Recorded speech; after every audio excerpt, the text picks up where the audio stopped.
ಇನ್ನು ಪರಪ್ಪನಗ್ರಹಾರ ಜೈಲಿನ video viral ಆದಂತಹ ಕೇಸ್ಗೆ ಸಂಬಂಧಪಟ್ಟ ಹಾಗೆ ವಿಚಾರಣೆಗೆ ಪರಪ್ಪನಗ್ರಹಾರಕ್ಕೆ ಬಂದಂತ ನಟ ಧನ್ವೀರ್ ಪರಪ್ಪನಗ್ರಹಾರದ ಒಂದಷ್ಟು ವಿಡಿಯೋಗಳು ವೈರಲ್ ಆಗಿತ್ತು. ಇದಕ್ಕೆ ಸಂಬಂಧಪಟ್ಟ ಹಾಗೆ ವಿಚಾರಣೆ ಕೂಡ ಈಗಾಗಲೇ ಧನ್ವೀರ್ ಒಮ್ಮೆ ಎದುರಿಸಿದ್ದಾರೆ ಸಿಸಿಬಿ ಕಡೆಯಿಂದ. ಇದೀಗ ಪರಪ್ಪನಗ್ರಹಾರ ಪೊಲೀಸರಿಂದ ನಡೆಯುವಂತಹ ವಿಚಾರಣೆ ಕೂಡ ಎದುರಿಸಬೇಕಾಗಿದೆ. ಕಾರಿನಲ್ಲೇ ಕುಳಿತು ಅನುಮತಿಗಾಗಿ ಕಾಯ್ತಿರುವಂತಹ ನಟ ಧನ್ವೀರ್ ನಿಮಗೆಲ್ಲ ಗೊತ್ತಿರೋ ಹಾಗೆ ದರ್ಶನ್ ಈ ಕೇಸ್ನಲ್ಲಿ ಸಿಲುಕಿದಾಗಿಂದ ಪ್ರತಿ ಒಂದು ಸಂದರ್ಭದಲ್ಲೂ ಕೂಡ ಜೊತೆಯಾಗಿ ನಿಂತಂಥ ನಟ. ಸೊ ಈಗ ಪರಪ್ಪನಗ್ರಹಾರ ಪೊಲೀಸರು ವಿಚಾರಣೆಗೆ ಮುಂದಾಗ್ತಿದ್ದಾರೆ. ಈಗಾಗಲೇ ಸಿಸಿಬಿ ಒಂದು ರೌಂಡ್ನ ವಿಚಾರಣೆ ನಡೆಸಿತ್ತು. ಅದಾದ ನಂತರ ಇದೀಗ ಪರಪ್ಪನಗ್ರಹಾರ ಪೊಲೀಸರು ಕೂಡ ಈ ವಿಡಿಯೋ ವೈರಲ್ ಆದಂಥ ವಿಚಾರಕ್ಕೆ ಸಂಬಂಧಪಟ್ಟ ಹಾಗೆ ಈಗ ಕರೆದಿದ್ದಾರೆ ವಿಚಾರಣೆಗೆ.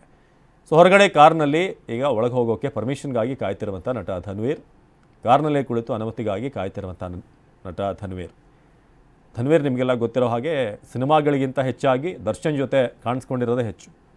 ಸೊ ಹಾಗಾಗಿ ಸುದ್ದಿಲಿರೋದು ಹೆಚ್ಚು. ಸೊ ಇದೀಗ ಧನ್ವೀರ್ ಈ ವಿಚಾರಣೆ ಫೇಸ್ ಮಾಡೋದಕ್ಕೆ ಈಗ ಮುಂದಾಗ್ತಾ ಇದ್ದಾರೆ. ಪರಪ್ಪನಗ್ರಹಾರ ಪೊಲೀಸರಿಂದ ನಡೆಯುವಂಥ ವಿಚಾರಣೆಗೆ ಈಗ ಧನ್ವೀರ್ ಹಾಜರಾಗಬೇಕಾಗಿದೆ. ಸೊ ಕಾರ್ನಲ್ಲೇ ಕುಳಿತು ಈಗ ಪರ್ಮಿಷನ್ಗಾಗಿ ಕಾಯ್ತಿರುವಂಥ ಧನ್ವೀರ್. ಸೊ ಪರಪ್ಪನಗ್ರಹಾರ ಜೈಲಿನ ವಿಡಿಯೋ ಸಂಬಂಧಪಟ್ಟಾಗಿ ಏನು ಹೊರಗಡೆ ಲೀಕ್ ಆಗಿತ್ತು, ಆ ವಿಡಿಯೋ ಏನಾದರೂ ಒಳಗಡೆ ಯಾರಿದ್ದರೂ ಕಾಂಟ್ಯಾಕ್ಟ್ ಮೂಲಕ ಏನಾದರೂ ಲೀಕ್ ಆಯಿತಾ, ಹೇಗೆ ಏನು, ಅದಕ್ಕೂ ಧನ್ವೀರ್ಗೆ ಏನಾದರೂ ಸಂಬಂಧ ಇದೆಯಾ ಅಂತ ಹಿಂದೆ ವಿಚಾರಣೆ ಆಗಿತ್ತು. ಆದರೆ ಆ ಸಂದರ್ಭದಲ್ಲಿ ಹೆಚ್ಚಿನ ಯಾವುದೇ ಕಾಂಟ್ಯಾಕ್ಟ್ ಕಂಡು ಬಂದಿರಲಿಲ್ಲ. ಅಥವಾ ಯಾರಿಂದನಾದರೂ ವಿಡಿಯೋ ಪಡ್ಕೊಂಡಿದ್ದು ಇಂಥದ್ದು ಯಾವುದೂ ಕೂಡ ಧನ್ವೀರ್ ಮೊಬೈಲನ್ನು ಚೆಕ್ ಮಾಡಿದಂಥ ಸಂದರ್ಭದಲ್ಲಿ ಯಾವುದೂ ಕೂಡ ಅಂಥ ಸೂಚನೆಗಳಿರಲಿಲ್ಲ.